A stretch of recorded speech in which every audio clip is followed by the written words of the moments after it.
సంతోషంగా ఉన్నవాళ్ళు 2 చేతులు పైకెత్తి గట్టిగా హల్లెలూయా చెప్దామా? ఇంకొకసారి దేవుని ఘనమైన నామమునకు కృతజ్ఞతాస్తుతులు చెల్లించుకుందాం. ఎందుకంటే ఈ 2026 సంవత్సరాన్ని చూడలేక ఎందరో నశించిపోయినప్పటికీ దేవుడు ఆయన అపారమైన కృపచేత, అమూల్యమైన ప్రేమ చేత, పవిత్రమైన ఆయన రక్తముతో నిన్ను నన్ను మనందరినీ కడిగి రక్షించి కాపాడి ఈ దినాన మనల్ని సజీవులుగా ఉంచాడు. కాబట్టి ప్రార్థనాపూర్వకంగా దైవికంగా దేవుని సన్నిధిలో మనం ఉందాం.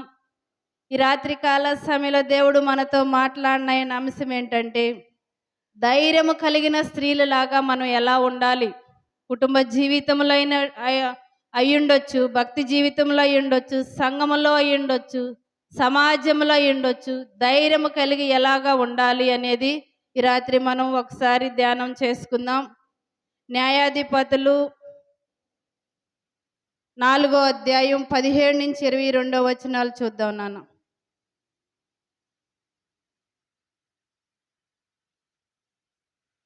న్యాయాధిపతుల పుస్తకం ఉందా? 4వ అధ్యాయం 17 నుంచి 22 వరకు.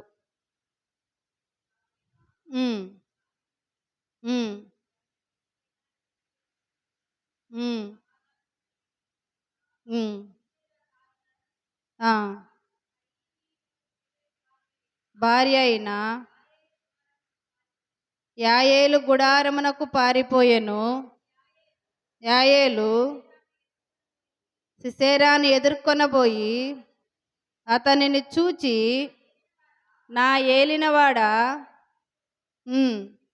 తిరుగుము, భయపడకమని చెప్పినందున గుడారములో జొచ్చెను. కప్పగా దప్పిగొని ఉన్నాను, దయచేసి దాహమునకు కొంచెము నీళ్ళిమ్మని ఆమెను అడిగెను. ఆమె ఒక పాలబుడ్డి విప్పి అతనికి దాహమిచ్చి అతని కప్పుచుండగా అతడు, గుడారపు ద్వారమున నిలిచియుండుము, ఎవడే గాని లోపలికి వచ్చి ఇక్కడ నెవడైనా ఉన్నాడా అని నిన్ను అడిగిన ఎడల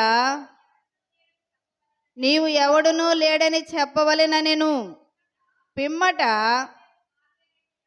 హెబెరు భార్య అయిన యాయేలు గుడారపు మేకు తీసుకొని సుత్తె సేత పట్టుకొని అతని యొద్దకు మెల్లగా వచ్చి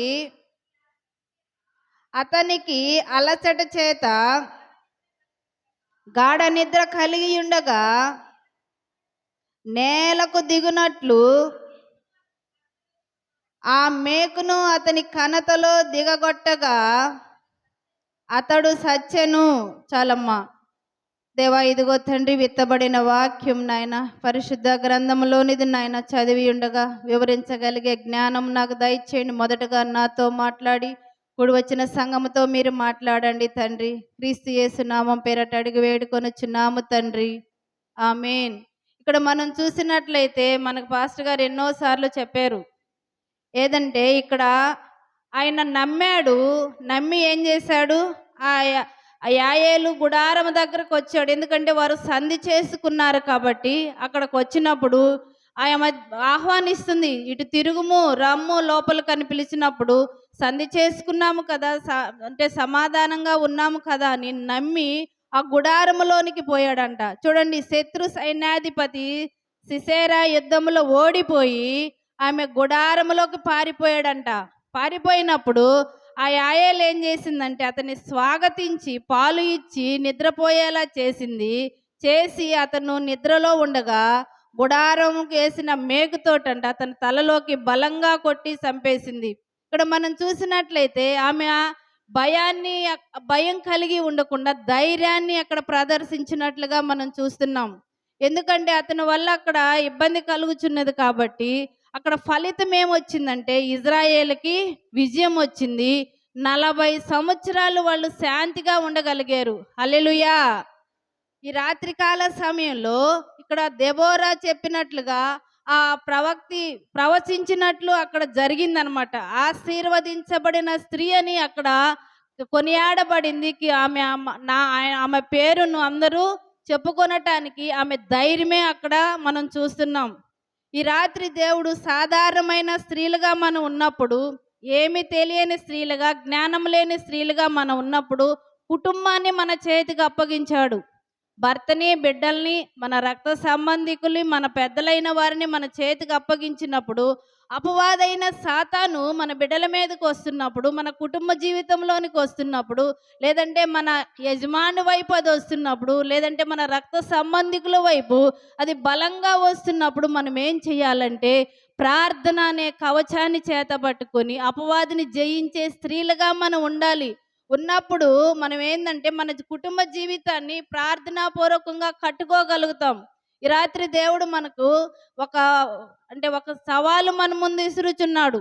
అంటే సురుకు కలిగిన స్త్రీలాగున్నామా, ధైర్యము కలిగిన స్త్రీలాగున్నామా, లేదంటే పిరికితనాన్ని పుచ్చుకున్న వారిగా ఉన్నామా? ఈ రాత్రి దేవుడు మనతో మాట్లాడుతున్నాడు. ఇంకొక స్త్రీని మనం చూసినట్లయితే దెబోరాను చూడొచ్చు. ఇజ్రాయేలుకి ఏకైక స్త్రీ న్యాయాధిపతి అనమాట.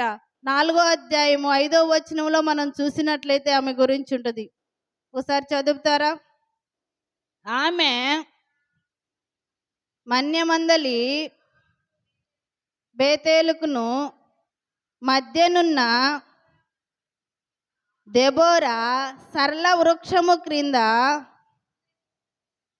తీర్పుకై కూర్చుండుట కర్దు, తీర్పు చేయుటకై ఇజ్రాయేలీలు ఆమె యొద్దకు వచ్చుచుండిరి. చాలమ్మ, ఇక్కడ చూసినట్లయితే అక్కడంట ఆమె దగ్గరికి ఇజ్రాయేలు వస్తారంట న్యాయం తీర్చమని. ఎవరి దగ్గరికి? దెబోరా దగ్గరికి. ఆమె ఎక్కడుంది? ఈత చెట్టు కింద కూర్చొని ఉందంట. ఇక్కడ చూసినట్లయితే కనాను రాజు హ్యాబీను హింస నుండి విముక్తి కోసం బారాకును యుద్ధానికి పంపించింది. బారాకు భయపడినప్పుడు ఆమెతోనే వచ్చేస్తాడన్నాడు. ఆమె ధైర్యంగా వెళ్ళి యుద్ధంలో భాగస్వామి అయిందంట. నేను వస్తున్నానని చెప్పి యుద్ధంలో భాగస్వామి అయ్యి విజయం తర్వాత విజయ గీతం పాడి యాయేలు ధైర్యాన్ని కీర్తించిందంట. ఈ రాత్రికాల సమయంలో ఆమె ఇజ్రాయేలుకు తల్లి అనిపించుకుంది. మనం కూడా మన కుటుంబ జీవితంలో ధైర్యము కలిగి మన కుటుంబంలో అపవాది వచ్చినప్పుడు, లేదంటే ఒక చీకటి శక్తులతో పీడించబడుచున్నప్పుడు, లేదంటే జయించలేని పాపంలో మన కుటుంబీకులు ఉన్నప్పుడు ప్రార్థించే వారిగా, ధైర్యము కలిగిన స్త్రీలుగా దేవుని పాదాల దగ్గరకు వచ్చి మనం గోజాడినట్లయితే, మొరపెట్టినట్లయితే ఆ అపవాది వేసే బాణాలను మనం ఎదుర్కోగలుగుతాం. దాని నుంచి మన కుటుంబాన్ని కాపాడుకోగలుగుతాం. ఈ రాత్రికాల సమయంలో దేవుడు, అయ్యో నేను ఎంతో కాలం నుంచి ప్రార్థన చేస్తున్నానే, అయ్యో నేను ఎంతో కాలం నుంచి దేవుడి సన్నిధిలో మొరపెడుతున్నానే, నా వ్యక్తిగత జీవితం, నా కుటుంబ జీవితం మార్చబడట్లేదు, నా బిడ్డల జీవితం మార్చబడట్లేదని నిరుత్సాహపడుతున్నట్లయితే దేవుడు ఒకటే మనతో సూటిగా మాట్లాడుచున్నాడు. ఇంకా ఏదో మచ్చడాగు కలిగి ఉన్నాం, ఇంకా ఏదో వ్యతిరేకత కలిగి ఉన్నాం, ఇంకా ఏదో అడ్డుగా ఉన్నదని దేవుడు ఈ రాత్రి మనతో మాట్లాడుతున్నాడు. ఈ స్త్రీల వలె మనము ధైర్యము కలిగి ప్రకటించే వారిముగా, మన సాక్ష్య జీవితాన్ని అనేకులకు చెప్పేవారిముగా, దేవుని గురించి దేవునికి తెలియని వ్యక్తులకు పరిచయం చేసేవారిముగా మనం ధైర్యము కలిగి ఉండినట్లయితే మన పక్షాన ఆయనుండి కార్యం జరిగిస్తాడు. హల్లెలూయా. మనం ఈ రాత్రికాల సమయంలో ఈ స్త్రీల వలె మన జీవితాన్ని అన్వయించుకొని ధైర్యము కలిగి ఉండాలి. కొంతమంది చూడండి, క్రైస్తవులు అని చెప్పుకోవటానికి కూడా ధైర్యం చాలదు, సిగ్గుపడుతూ ఉంటారు. కానీ జీవము కలిగిన దేవుణ్ణి మనం నమ్ముకొని ఉన్నాము. ఆయన కుమారులుగా, కుమార్తెలుగా మనం వారసత్వాన్ని పుచ్చుకొని ఉన్నాము. కాబట్టి మేము జీవము కలిగిన దేవుని సొత్తు. ఆయన రక్తంతో మమ్మలను కొన్నాడు, ఆయన పరిశుద్ధాత్మలో మాకు బాప్తీసం ఇచ్చాడని ధైర్యముగా మనం చెప్పాలంటే మన హృదయంలో దేవుని వాక్యం ఉండాలి. ఎప్పుడైతే మన హృదయంలో దేవుని వాక్యాన్ని కలిగి ఉంటామో ఆ ధైర్యం ఆటోమేటిక్ అదే వస్తుంది.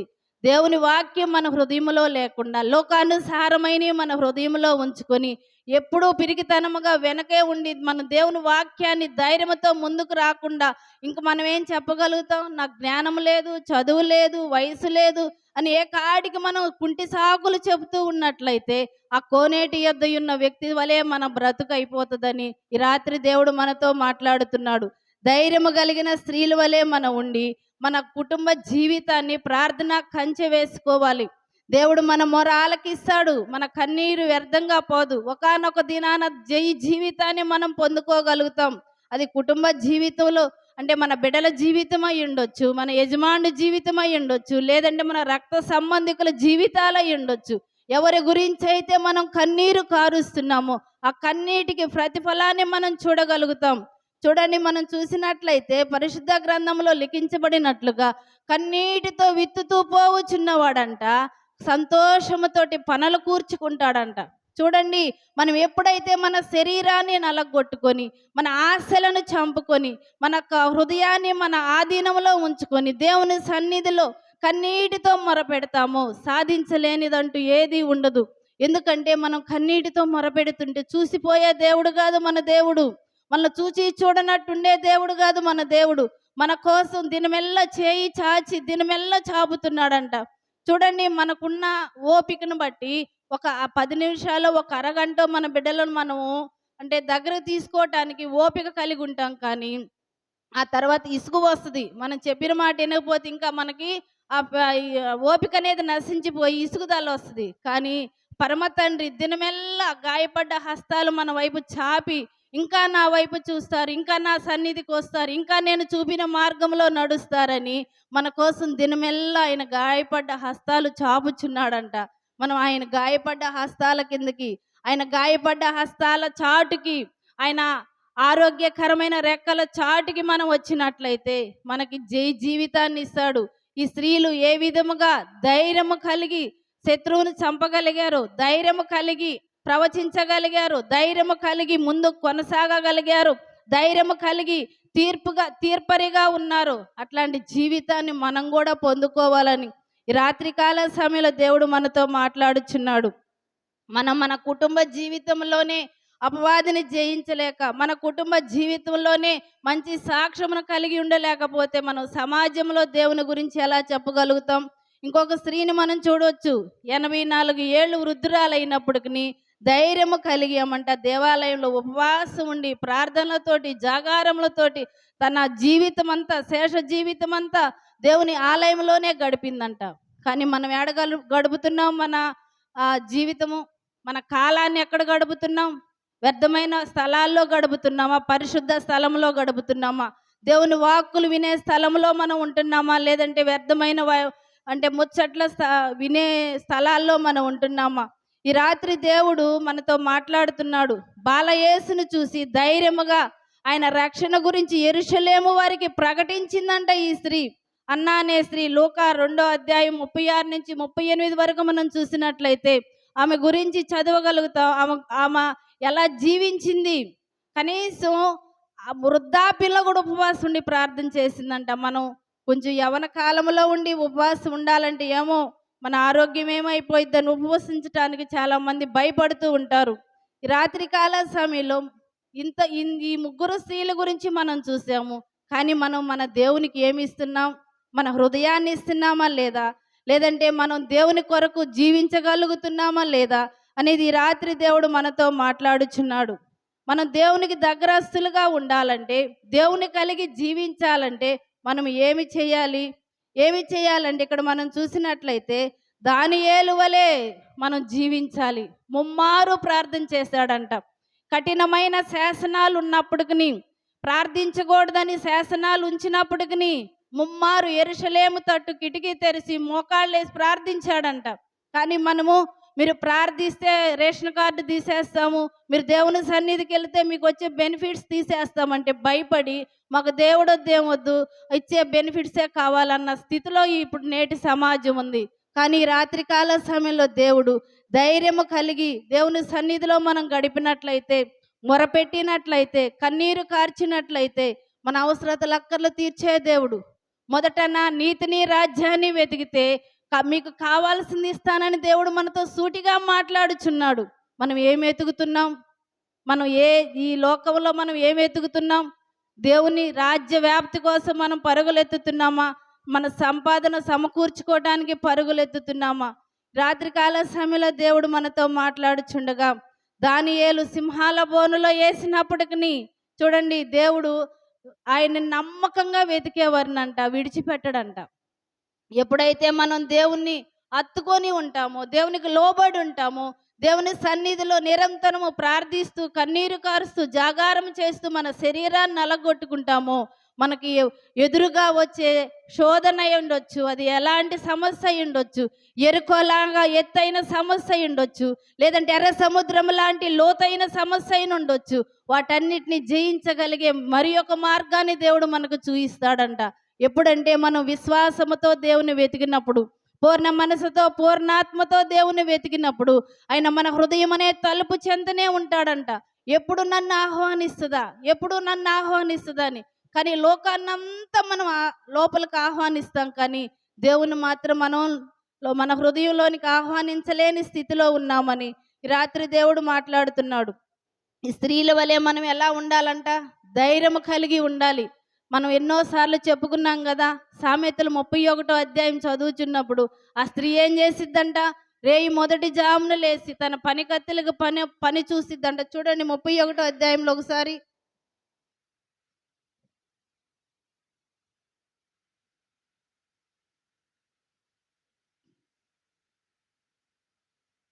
ముప్పై 31వ అధ్యాయం 10వ వచనం నుంచి ఒకసారి చదువమ్మా. గుణవతి అయిన భార్య దొరుకుట అరుదు, అట్టిది ముత్యము కంటే అమూల్యమైనది. ఆమె పెనిమిటి ఆమె యందు నమ్మిక ఉంచును, అతని లాభప్రాప్తికి వెలితి కలుగదు. ఆమె తను బ్రతుకు దినములన్నీ అతనికి మేలు చేయును గాని కీడేమీ చేయదంట. చూడండి, గుణవతి అయిన భార్య దొరుకుట అరుదంట. అది ఎలాంటిదంట? ముత్యము కంటే అమూల్యమైనదంట. చూడండి, మనం మన భర్తలకు అంత నమ్మకస్తులుగా గుణం కలిగి ఉంటున్నామా? మనల్ని బట్టి మన యజమానులు గమనియొద్ద మంచి సాక్ష్యాన్ని చెప్పేవారిముగా మనం ఉంటున్నామా? మనం చూసినట్లయితే ఆమెంట తన పనికత్తెలకు బెత్తెము ఏర్పరచును. 15వ వచనం మనం చూస్తే, ఆమె చీకటితోనే లేచి తన ఇంటి వారికి భోజనము సిద్ధపరచును, తన పనికత్తెలకు బత్తెము ఏర్పరచును. ఆమె పొలమును చూచి దానికి తీసుకొనును, తాను కూడబెట్టిన ద్రవ్యము పెట్టి ద్రాక్ష తోట ఒకటి నాటించును. ఆమె నడుకట్టు చేత నడుము బిగించుకొని చేతులతో బలముగా పని చేయును. సోమరిగా పని చేయును అని రాసుండలేదు అక్కడ, బలముగా పని చేసిద్దంట. ఈ రాత్రికాల సమయంలో మనం సురుకు కలిగిన స్త్రీ వలె, బలము కలిగిన స్త్రీ వలె, ధైర్యము కలిగిన స్త్రీ వలె, జ్ఞానము కలిగిన స్త్రీ వలె ఉండాలంట. 14వ అధ్యాయంలో కూడా చూస్తాం కదా సామెతల్లో, జ్ఞానవంతురాలు తన ఇల్లు కట్టును, ముడురాలు తన చేతులతో తన ఇల్లు ఓడబెరుకును. మనం జ్ఞానవంతురాల్లాగున్నామా? మూడురాల్లాగుండి మనల్ని బట్టి మన కుటుంబ జీవితం వ్యర్థపరుచుకుంటున్నామా? అంటే మన జీవితం మన మీదే బేస్ అయి ఉంటుంది అనమాట. మన కుటుంబ లైఫ్ ఆ తల్లి మీదే, ఆ స్త్రీ మీదే బేస్ అయి ఉంటుంది. కాబట్టి మనం మంచి సాక్ష్యాన్ని కలిగి ఉంటే మన కుటుంబ జీవితం మంచిగా ఉంటుంది. మనం మంచిగా దేవుల్లో ఫలిస్తుంటే మన కుటుంబం దేవుల్లో మంచిగా ఫలిస్తుంది. రాత్రికాల సమయంలో యాయేలు వలె ఆమె ఒక సాధారణమైన స్త్రీ అయినప్పటికీ ధైర్యము కలిగిన స్త్రీగా ఉంది. శత్రువుని జయించే ధైర్యం మనకు ఉండాలి. అంటే ఏదో మనుషుల మీద మనం వెళ్ళి ఫైట్ చేయటం కాదు, కానీ అపవాది వేసే బాణాలను ప్రార్థనతో మనం జయించాలి. అపవాది వేసే నిందలు అవి ఉండొచ్చు, అవమానాలు అయి ఉండొచ్చు, కృంగుదలు అయి ఉండొచ్చు, అది ఏదైనా ఉండొచ్చు, కానీ ప్రార్థనతోటే మనం జయించాలని దేవుడు ఈ రాత్రి మనతో మాట్లాడుచున్నారు. వ్యక్తుల దగ్గరికి వెళ్ళి వివరించినట్లయితే మాత్రం మనకు ఉపయోగం ఉండదు. కానీ ఒక బాధ, వేదన, శోధన వచ్చినప్పుడు దేవుని పాదాలు గట్టిగా పట్టుకొని ధైర్యము కలిగి మన కుటుంబ జీవితాన్ని మనమే కట్టుకోవాలి. క్రీస్తు అనే బండ మీద మన కుటుంబ జీవితం కట్టుకున్నట్లయితే గాలి రాని, తుఫాను రాని, వరద రాని, ఏమైనా రాని మన ప్రార్థన మన కుటుంబానికి కంచిగా ఉండిద్ది. కాబట్టి స్త్రీలుగా మనం మన కుటుంబ జీవితాన్ని కట్టుకుందాం. ఇంకొక స్త్రీని మనం చూసినట్లయితే ఈ రాత్రికాల సమయంలో ఎస్తేర్ని మనం చూడొచ్చు. ఎస్తేరును చూసినట్లయితే ఆమె ఉపవాసముతోటి తన యూదా జనాంగాన్ని ప్రార్థన ద్వారా కాపాడుకోగలిగింది. ఇంకా కొన్ని దినాల్లో ఆ యూదులందరినీ సంహరిస్తారనే ఒక ఆర్డర్ జారీ అయినప్పుడు ఉపవాసం ఉండి తన చెలికత్తెలతో కూడా కలిసి ఉపవాసం ఉండి ప్రాణానికి తెగించి రాజు సముఖమునకు వెళ్ళింది. మనం ప్రాణాన్ని తెగించమని నేను చెప్పట్లేదు, కానీ మన ప్రాణాన్ని పణంగా పెట్టి అపవాదిని జయించి మన కుటుంబాన్ని మనం అపవాది చేతిలో నుంచి కాపాడుకోవాలి. అలాంటి త్యాగము, అలాంటి ధైర్యం ఎప్పుడు వస్తుందంటే దేవునిలో మనం అంటకట్టబడి ఉన్నప్పుడు. అంటే ద్రాక్ష వల్లిని నేను, తీగలు మీరు. ఎప్పుడైతే నాలో మీరు అంటగట్టి ఉంటారో ఫలించబడతారు. మీరు నాలో అంటగట్టి ఉండకపోతే పెరికి పారవేస్తామని పరిశుద్ధ గ్రంథంలో లిఖించబడినట్లుగా మనం ద్రాక్షావల్లి అయిన దేవుణ్ణి మనం కలిగి ఉండాలి. ఆయన జీవం మనం కలిగి ఉండాలి. ఆయన పరిశుద్ధాత్మను, ఆయన మాదిరిని మనం కలిగి ఉన్నప్పుడు మన కుటుంబ జీవితం మంచిగా, అంటే పైకి చిన్న మొక్క వలె మన విశ్వాసం కొంచెమే కనిపించవచ్చునేమో, కానీ వేర్లు లోపలికి చొచ్చుకొని పోయే విధముగా మన భక్తి జీవితము బలంగా ఉంటే ఎన్ని శోధనలు వచ్చినా, ఎన్ని నిందలు వచ్చినా, ఎన్ని అవమానాలు వచ్చినా మన భక్తి జీవితం కదలదనమాట. ఎందుకంటే దేవునిలో మనం కలిగి ఉన్నాం, దేవుని వాక్యం మన హృదయంలో కలిగి ఉన్నాం. కాబట్టి రాత్రికాల సమయంలో దేవుడు మనతో మాట్లాడుతున్నారు. హెబ్రీ స్త్రీలు సురుకైన వారు అని మంచి ఆ పదాన్ని విన్నప్పుడు వారు ఎంత సురుకుదనం అంటే, అంటే రాజు శాసనం అంటే అక్కడ అది జీవో పాస్ చేయకముందే, వారు రాజు మాట రాకముందే త్వరగా అంటే దాదీలు రాకముందే వాళ్ళు త్వరగా ప్రసవించేవాళ్ళంట. అంత సురుకుదనం. మనము ఏదైనా ఒక మాట చెప్పినప్పుడు ఆ మాటకు కట్టుబడి దేవుని సన్నిధిలో ఉపవాసం ఉండి ప్రార్థిస్తే మనం కూడా అంత సురుకుదనం కలిగి ఉంటాం. దేవుని పరిచర్యలో సురుకుదనం కలిగి ఉండాలి. దేవుని సంఘములో పని చేయటానికి సురుకుదనం కలిగి ఉండాలి. దైవ సేవకులు చెప్పిన మాటలు వినటానికి సురుకుదనం కలిగి ఉండాలి. పరిశుద్ధ గ్రంథములో లిఖించబడిన వాక్కులు వినిచిన్నప్పుడు సురుకుదనముతో మనం విన్నప్పుడైతే అది మన హృదయానికి మంచిగా ఫలభరితంగా ఉంటుంది. దేవుని పరిశుద్ధ వాక్కును మనం వినిచిన్నప్పుడు శ్రద్ధ కలిగి వినాలంట. ఏదో అటు ఇటు పని చేసుకుంటానో మనసు ఎక్కడో పెట్టో కాకుండా శ్రద్ధ కలిగి విన్నప్పుడు అది మన హృదయంలో మంచిగా ఫలిస్తుంది. అంటే మనం ఫలించే ద్రాక్షావళి వలె ఉండాలి. ఆశీర్వదించబడిన స్త్రీగా ఉండాలి. ధైర్యము కలిగిన స్త్రీగా ఉండాలి. ప్రకటించే స్త్రీగా ఉండాలి. ప్రార్థన చేసే స్త్రీగా మనం ఉండాలి. ఇంకోటి మనం ఏం చేయాలంటే సాక్ష్యము కలిగిన స్త్రీగా ఉండాలి. మన సాక్ష్యాన్ని చెప్పినప్పుడు అనేకులు దేవుని సన్నిధికి రాబట్టబడాలి. కానీ మార్పు లేకుండా దేవుని సన్నిధికి రాకముందు మన సాక్ష్యం ఎలా ఉన్నదో దేవుని దగ్గరకు వచ్చినప్పుడు కూడా అదే విధముగా ఉంటే దేవుని నామాన్ని మనం అవమానపరచబడిన వారం అవుతాం. కాబట్టి మంచి సాక్షి జీవితాన్ని కలిగిన స్త్రీగా మనం ఉండాలి. దానియేలు వలె మనం షడ్రక్ మేషక్ అబేద్నెగోలు వలె ఎస్తేరు వలె మనం ఉపవాస ప్రార్థన పటిమ కలిగి ఉండాలి. అగ్నిలో వేస్తామన్నా కూడా వారు భయపడలేదు. పేరు పెట్టి పిలిచారనమాట. రాజా అంటే నెబుకద్నెజరు, మా దేవుడు మమ్మల్ని రక్షించకపోయినను మేము మాత్రం ఆ ప్రతిమకు మొక్కమని రూఢిగా చెప్పారు. అలాంటి ధైర్యం ఎప్పుడు వస్తుందంటే జీవము కలిగిన దేవుణ్ణి మన హృదయంలో అణువున మనం కలిగి ఉన్నప్పుడు అలాంటి ధైర్యం మనకి వస్తుంది. ఈ రాత్రి దేవుడు మనతో మాట్లాడుతున్నాడు. యాక్చువల్గా నేనైతే వేరే స్త్రీని అంటే మార్నింగ్ అంతా ప్రిపేర్ అయ్యాను. కానీ దేవుని ప్రేరేపణ బట్టి మనం పిరికితనం కలిగిన స్త్రీలుగా ఉన్నామనే థాట్ మీద నేను దేవుణ్ణి అడిగినప్పుడు 2-3 ప్రవక్తల గురించి, దెబోరా గురించి, అదేవిధంగా యాయేరు గురించి, ఎస్తేరు గురించి, ఇంకోటి చూస్తే మిరియామును గురించి కూడా మనం చెప్పుకోవచ్చు. ఎందుకంటే మిరియాము ఆ ఇజ్రాయేలు ప్రజలు జయాన్ని పొందినప్పుడు, అంటే ఎర్ర సముద్రం దాటి వచ్చినప్పుడు మిగతా స్త్రీలను సమాజాన్ని కూడబెట్టుకొని సంగీతాలతో, నాట్యాలతో దేవుని స్తుతించిందంట. వారికి దేవుని అద్భుతాల ఆశ్చర్య కార్యాలు వివరించట ధైర్యము కలిగి ఉందంట.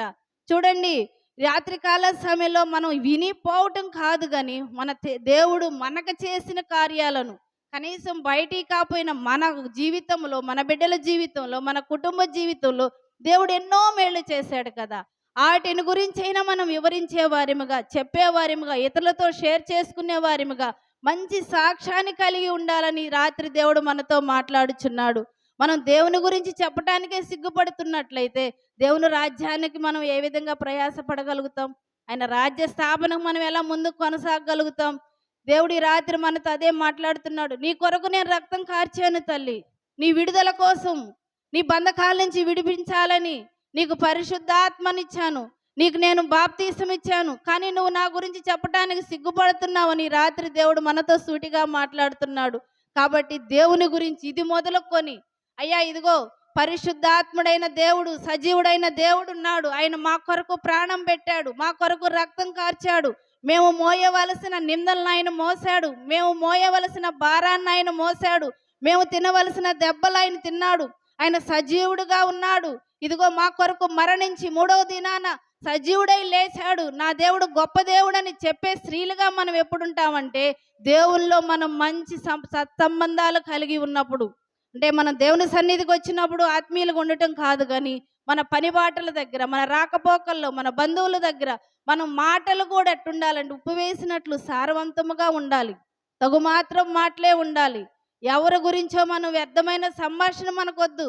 మన జీవితం ఎలా ఉన్నది, మన భక్తి జీవితం ఎలా ఉన్నది, దేవుడితో మనం కలిగిన సంబంధం ఎలా ఉన్నది అనేది మనం ఎప్పటికప్పుడు బేరేజ్ వేసుకున్నట్లయితే దేవునితో సత్సంబంధాలు కలిగి మనం ఉండగలుగుతాం. కాబట్టి ఈ రాత్రి కాల సమయంలో దేవుడు మనతో సూటిగా మాట్లాడుతున్నాడు. ప్రియ తల్లి, ఈ రాత్రే మనకు చివరి దినం అయినట్లయితే, మన హృదయాన్ని మనం సరి చేసుకోకపోతే, మన భక్తి జీవితం సరిగా లేకపోతే, మనం దేవుని సన్నిధిలో అంటే దేవుని రాకడ వస్తే మనం ఎత్తబడతామా, విడవబడతామా? ఒక ప్రశ్న మన ముందు దేవుడు ఇస్తున్నాడు. కాబట్టి మన భక్తి జీవితం ఎలా ఉన్నది మన హృదయానికే తెలుసు. మన వ్యక్తిగత జీవితం ఎలా ఉన్నది మనకే తెలుసు. కాబట్టి మన అంతరాత్మను మనం ఒకసారి ప్రశ్నించుకుంటూ, ఇదిగో ఇది మొదలుకొని ఈ నూతన సంవత్సరంలో నేను మంచి సాక్ష్యాన్ని కలిగి, ధైర్యం కలిగిన స్త్రీ వలె మొదట నా కుటుంబాన్ని నేను సరిచేసుకొని, నా రక్త సంబంధికుల కోసం, నా ఇరుగు పొరుగు వారి కోసం, నా సంఘము కోసం, నా సమాజము కోసం కన్నీటితో ప్రార్థించే తల్లిగా నేను ఉంటాను దేవుడని ఒక తీర్మానం చేసుకుందాం మనం. ఎందుకంటే ఆయన ఇచ్చిన రక్షణ మనం వ్యర్థముగా, నిర్లక్ష్యముగా మనం ఉంచినట్లయితే, కనీసం మనం దేవుడు మనకు కార్చిన రక్త బొట్టు విలువ కూడా మనం గుర్తెరగని స్థితిలో ఉంటాం.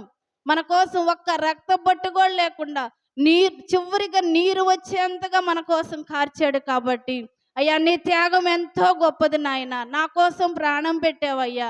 ఇంత పాపినైనా నా కోసం ప్రాణం పెట్టావయ్యా.